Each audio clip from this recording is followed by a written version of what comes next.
A man who grew up in a house filled with witchcraft and voodoo has an encounter with Jesus one night, and he describes what he looks like in his glory. Check this out. We believed in God. We were Catholic. We believed in God. We believed in prayer, but we also believed in witchcraft. We dabbled in witchcraft.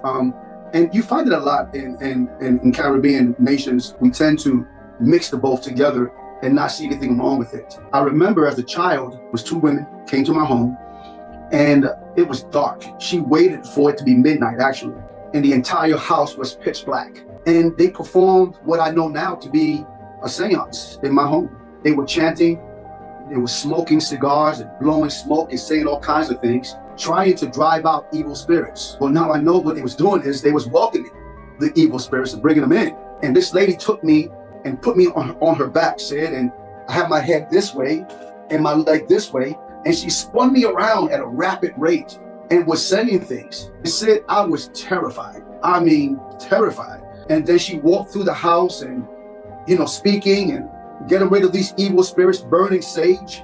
And then at the end of it all, she said that the spirits were gone. Well, they were not gone. I started having visitations from the demonic.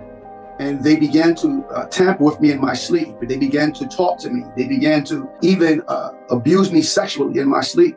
Wow. So before we continue, I just want to point out the fact that he says that he's from Panama and said that he grew up Christian, but also it was normal for witchcraft to be practiced in the family. In fact, in his family and other people from the Caribbeans or the islands think it's pretty normal to practice witchcraft. They don't think anything's wrong with it. And because there was a lot of demonic activity in the house, you don't say, in an effort to get rid of the evil spirits, the mother called over a woman to supposedly get rid of these spirits with doing even more seances and doing even more witchcraft. But in fact, it made and increased the demonic activity in the house even worse. So for those of you who think that you can have Jesus and you can have witchcraft and you can have white magic or you can have anything that the Bible instructs us is not of God, you can't mix the two. All forms of witchcraft, all forms of magic, doesn't matter if it's white magic, black magic, whatever, tarot cards,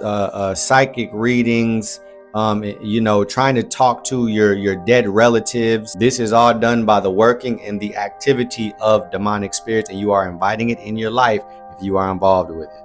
All right, let's continue. At the age of 8, the Lord came and saw me and visited me. I get lost whenever I think about it. My God. Yeah.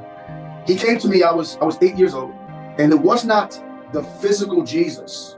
It was the glory Jesus. And when I mean that, I mean, if you were to take the most brilliant diamond, the most brilliant stone in existence, and you were to put that next to the sun, it does not equate to the glory that comes from the Lord. And I knew that this was him. I just knew it.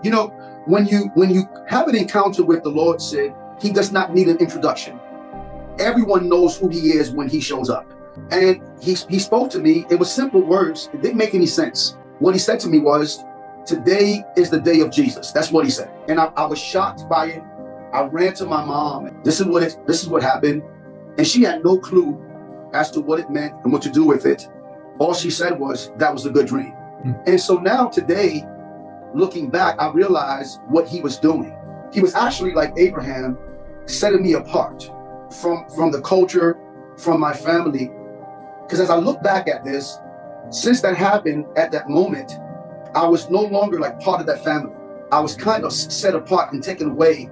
And even though I was around violence and anger and witchcraft and demonic things, Sid always felt like that's not right and it should be done different. And I began to have a heart for compassion. So that was his way of beginning the deliverance process in my life.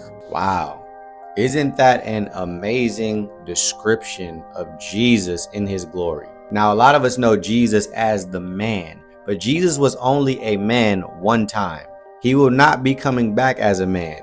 The Bible says Jesus will be coming back in the glory of his Father. And this man is describing that he saw Jesus, the appearance of Jesus in the glory. And he says it looks like if you put the most beautiful and perfect diamond up to the light of the sun. He said it doesn't even compare. What Jesus looked like doesn't even compare to that. Now, I personally believe that he did see Jesus, and here's the reason why. The description that he's giving lines up with the Bible. He mentioned the sun. What is one of the descriptions that the Bible gives of Jesus? It calls him the Son of Righteousness, not S-O-N, but S-U-N. So Jesus is literally described as the sun in our skies. He's that brilliant. He's full of light. He's full of power, and he brings life to everything. Without the sun, everything on the earth would die. Likewise, without Jesus, everything in existence would die. Next description he gave was a diamond. Now, Jesus was a Jew. He was a Hebrew. And one of the definitions for the word Hebrew actually means an overcomer. An overcomer speaks about somebody who has been through various trials and tribulations and tests and hardships, and they have claimed victory in every one of those obstacles, every one of those difficult situations in their life. This is exactly what Jesus went through in his life. And within all of the trouble that he went through, he still claimed victory and finished the job that God gave him. This is likewise why we as Christians have to go through various trials and tribulations. The Bible tells us, do not think it a strange thing when you face the fiery trials, because those trials is what produces the fruit of the Spirit within us. So in this, we can see that Jesus was indeed an overcomer, and so are we overcomers. And to be an overcomer, to claim victory in all these different trials and tribulations in our life, it can be likened to a diamond. A diamond in its raw state is just a piece of earth. It's a piece of coal. But through all of the pressure,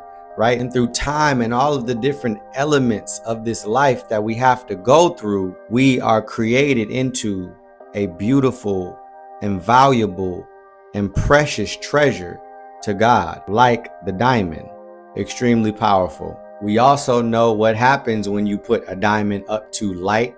It refracts all of these and reflects all of these different colors. And that also has biblical significance. And I want to get more into that, but you're going to have to head over to my Patreon page where you can view the full and extended version of this video. I'll leave the link in the description. I'll also leave it right here. Head over right now, subscribe guys, and I'll see you there. As always, God bless you and shalom.